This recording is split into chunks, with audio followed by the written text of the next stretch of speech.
What's going on, everybody? This video is a wrist and strengthening routine that I often use to help strengthen my joints for when I'm doing any pressing / pushing movements or if I'm just working on handstands. So here I have my palms pressed to the floor and I'm rocking side to side over my wrist to create a hyperextension.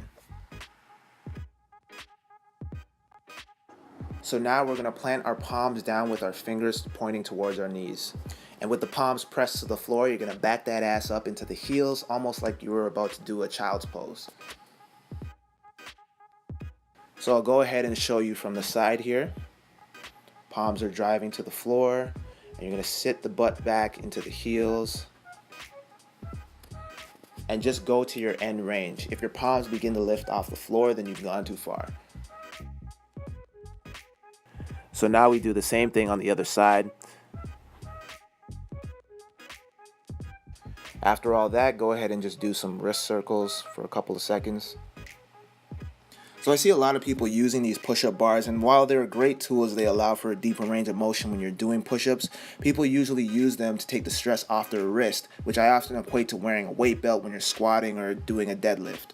They do reduce stress and help make it easier for you to execute a particular movement. However, the downside is that your strength is always dependent on this accessory. In order for your body to adapt to stress, you got to put it through stress gradually.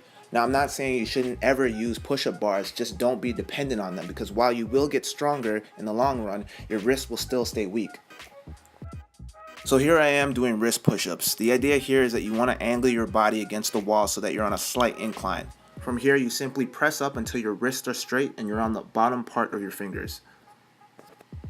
It's the same idea when doing it with the fingers, and I generally tend to do about 10 to 15 reps for both.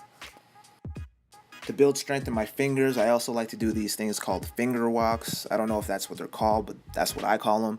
And you pretty much just press up against the wall. You're still on an angle, and you're just basically scaling up and down for about 30 seconds. So for the last exercise, I learned this particular technique from a music teacher by the name of Greg Irwin. I didn't learn it from him personally. He's got a bunch of stuff on YouTube, so feel free to check him out. You might have seen dancers doing this kind of stuff, like, finger tutting and whatnot, but this is actually a great exercise for improving finger dexterity.